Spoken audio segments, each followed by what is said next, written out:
Buenas, soy el profesor Miguel Almirón del equipo de Introducción al Conocimiento Científico de la Facultad de Humanidades y Ciencias Sociales de la UNAM. Un tema que nos pareció al equipo de Conocimiento Científico, de Introducción al Conocimiento Científico de esta facultad, reflexionar y difundir una problemática que nos parece relevante, que tiene que ver con la salud y la educación, y que tiene que ver con las ciencias y la tecnología actual, es decir, que impacta de manera preponderante en este milenio y en estos últimos 5 o 10 años, sobre todo. Nos pareció importante porque tiene que ver con tal vez un nuevo paradigma, una nueva manera de pensar la salud y la educación, y pensarnos a nosotros mismos en relación a las ciencias y la modalidad de vida o vinculada a la posibilidad de sostenibilidad de nuestra vida en el planeta. Se trata, de la salud y educación vinculada a las neurociencias. Tratamos el tema porque fundamentalmente venimos a la universidad a estudiar, a desarrollar una actividad laboral, intelectual, una profesión que a los alumnos les servirá como medio de vida, y entonces nos parece relevante que podamos reflexionar acerca de este nuevo abordaje de las ciencias, fundamentalmente las ciencias médicas, pero no solamente. En la universidad venimos a aprender un nuevo mundo de significados, y por tal consideramos necesario reflexionar sobre la ciencia, pero también sobre una nueva concepción de ser humano que tenemos que buscar para vivir de manera sostenible en este planeta cada vez más insostenible.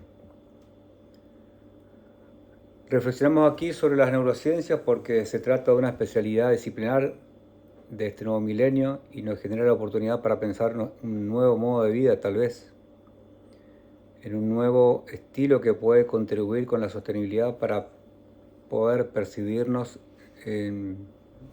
mejor en nuestro entorno social y ambiental, y de manera más integrada percibirnos mejor como seres humanos en nuestra relación cuerpo, mente, cerebro, lo que nos permite lograr una mejor disciplina en nuestro quehacer cotidiano, y por lo tanto para un mayor rendimiento en el trabajo, la educación y nuestra vida diaria. ¿A qué nos referimos cuando hablamos de neurociencia? Es una ciencia que estudia fundamentalmente el funcionamiento del cerebro, es decir, proviene de las ciencias médicas, la biología, pero también de otras ciencias que estudian la conducta, como ser la psicología y la psiquiatría. Aunque las conductas observables del hombre en sociedad estudian las ciencias sociales y humanas, y todo el proceso social que ello significa, a lo que llamamos o nos referimos como proceso de socialización que nunca acaba en la vida, es decir, comienza con el nacimiento y termina con el fallecimiento del ser humano. Es decir, la socialización es un proceso eterno mientras vivimos. Es decir, podemos hablar aquí de algunos términos vinculados a la neurociencia. Si vinculamos socialización con otros términos, por ejemplo, de la ciencia, que es la neuroplasticidad, la neurogénesis o la epigénesis como proceso inacabado de socialización. Es decir, el hombre y el cerebro aprenden de manera constante mientras estamos con vida. ¿Cuál sería el objeto que estudia nuestra conducta? Las ciencias sociales y las ciencias en general intentan solucionar problemas que acarrea la vida misma.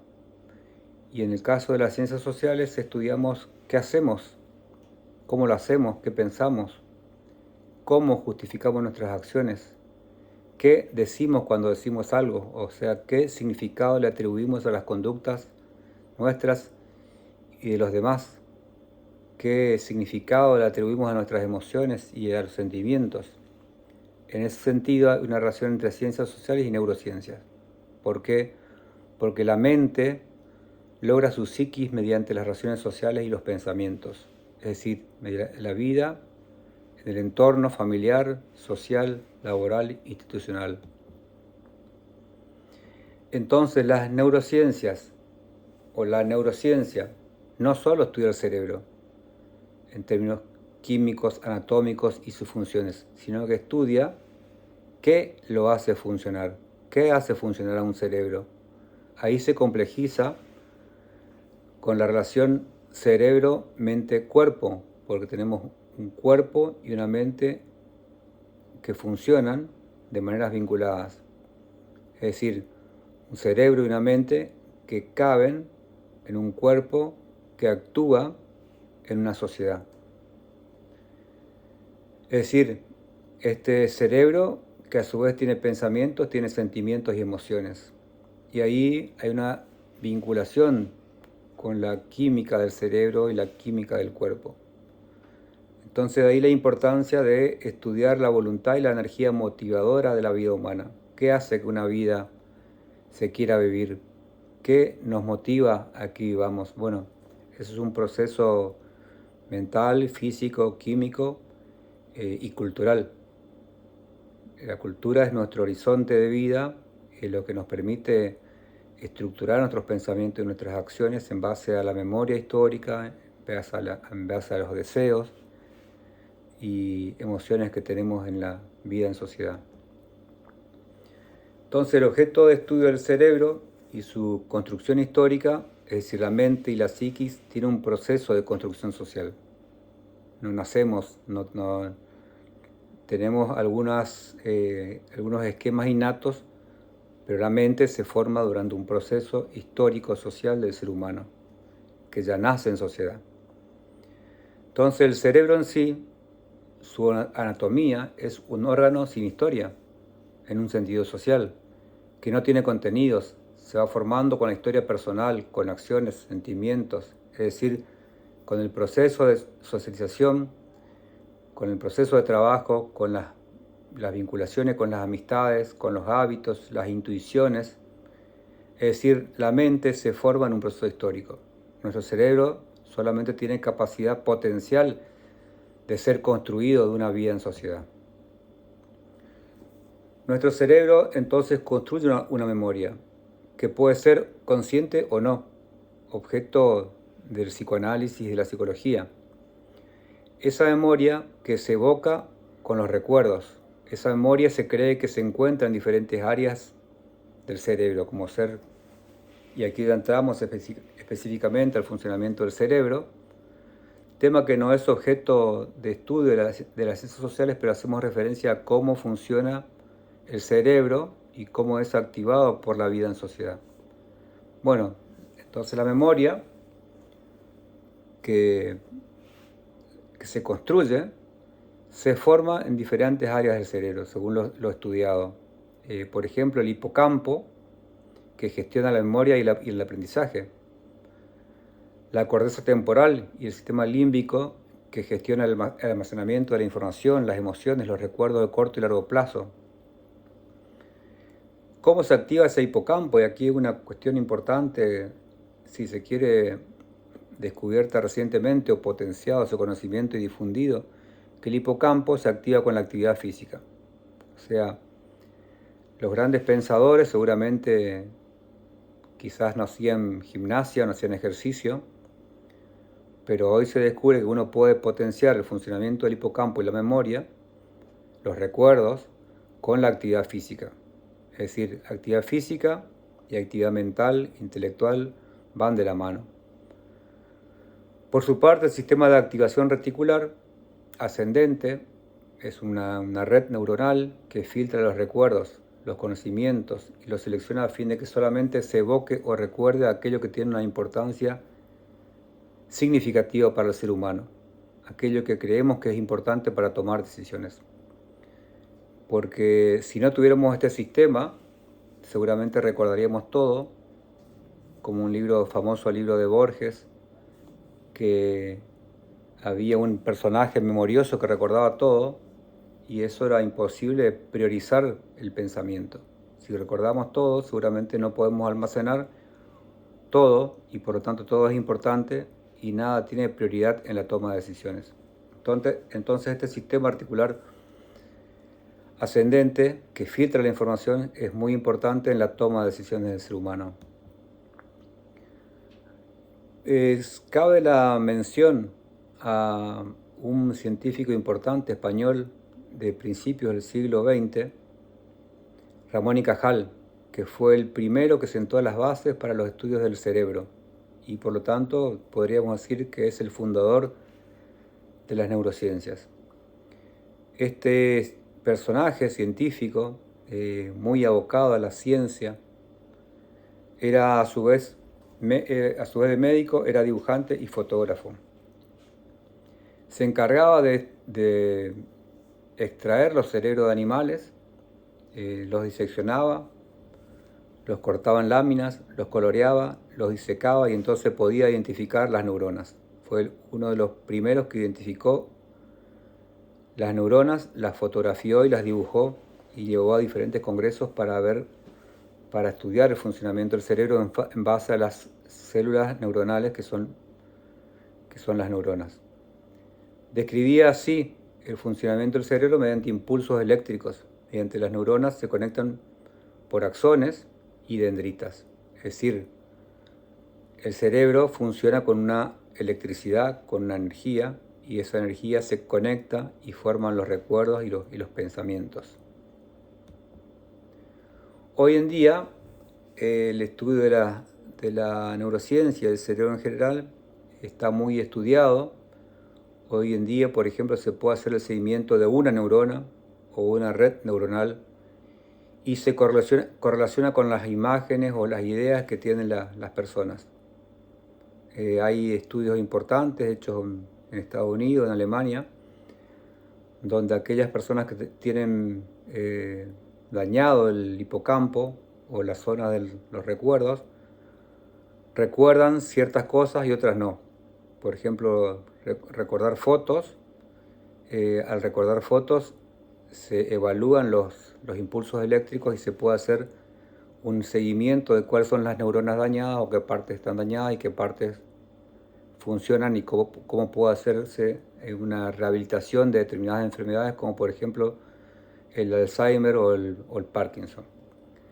Entonces el avance científico médico es muy importante para el diagnóstico y cura de estas enfermedades como fundamentalmente el Alzheimer y el Parkinson.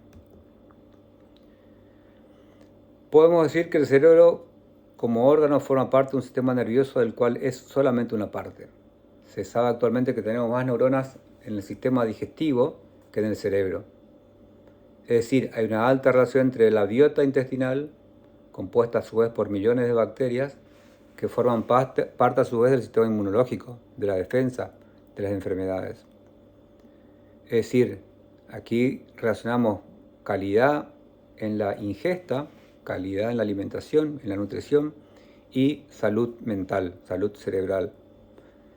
Es decir, se descubre la importancia entre alimentación y salud mental y a la vez la importancia de la actividad física, el descanso, el contacto con la naturaleza, la vida social, las emociones y la actividad laboral. Entonces, de aquí la importancia de atender a la problemática que plantea la neurociencia, que no es solamente un estudio del cerebro, sino un estudio del cerebro en relación a un ecosistema mente, cuerpo, ambiente. El cerebro y el sistema nervioso son sistemas importantes para cualquier vida animal. En el ser humano, que se estudia según nuestro paradigma centrado en el ser humano, es el más evolucionado. El ser humano es el animal seguramente más evolucionado por tener un cerebro lenguaje y cultura. Pero a su vez, esto hace que haya desarrollado y le permitió desarrollar el lenguaje lo que se llama lóbulo frontal o lóbulo prefrontal, que es lo que lo hace formar el lenguaje, la memoria y la conducta en sociedad. ¿Sí? Entonces la formación del humano como animal tiene mucha importancia el estudio del cerebro tal como lo poseemos los seres humanos. Al tener esta actividad del lenguaje y la memoria, es lo que nos permite ir formando nuestra cultura, nuestra memoria histórica y nuestra simbolización de los recuerdos. Es decir, el ser humano construye un registro histórico acumulativo que le permite tomar decisiones en base a su experiencia y el cálculo. Pero a la vez, el cerebro humano contiene la memoria evolutiva de millones de años, que se compone, por ejemplo, en el cerebro funciona un sistema que es el sistema llamado reptiliano, de los reptiles, es decir, tenemos aspectos de reptiles, y esta formación de nuestro cerebro tiene, según los cálculos, las investigaciones, aproximadamente 700 millones de años. A su vez tiene un sistema límbico vinculado a nuestro pasado mamífero, sistema límbico que maneja las emociones, tiene aproximadamente 60 millones de años. Y el más reciente, el lóbulo frontal del Homo sapiens sapiens, tiene al menos de 100.000 años. Es decir, el lóbulo frontal que poseemos los seres humanos tiene esa edad aproximadamente. Es decir, que nuestro cerebro contiene toma de decisiones que muchas veces no son solamente del lóbulo frontal, sino que son de las emociones vinculadas al sistema límbico, a las amígdalas, pero también vinculadas no solamente a las intuiciones, sino a la toma de decisiones que son vinculadas a los reptiles. Es decir, muchas veces tomamos decisiones que no sabemos por qué las tomamos y seguramente están vinculadas a un sistema prehumano. Entonces, el lóbulo frontal, que es la parte propiamente humana, cumple funciones ejecutivas de toma de decisiones. Tiene la capacidad de evaluar las consecuencias de las acciones y la anticipación de los riesgos. Es decir, podríamos decir que también el lóbulo frontal hace referencia a la reflexión y a la conciencia moral. Seguramente quedan muchas preguntas por abordar y responder, como por ejemplo, ¿qué vinculación tiene las neurociencias con la vida saludable? ¿Cómo el estudio de las neurociencias puede mejorar la vida en sociedad, hacernos más saludables? ¿Cómo lograr mayor felicidad o bienestar? ¿Cuál es la importancia del aprendizaje y la vida laboral? ¿De qué manera podemos, estudiando esto, tener más rendimiento y éxito? ¿De qué manera la ciencia, la tecnología y los estilos de vida pueden mejorar en la sociedad abordando este tipo de conocimiento? ¿De qué manera gestionar mejor la inteligencia y las emociones? Bueno, son un montón de preguntas que pueden estar relacionadas a las neurociencias y a las cuales las neurociencias pueden contribuir, pero no necesariamente tienen que responder en su totalidad, sino en su vinculación con otras ciencias y con la acción humana del día a día. Bueno, espero sea de utilidad y reflexión esta temática y gracias por su atención.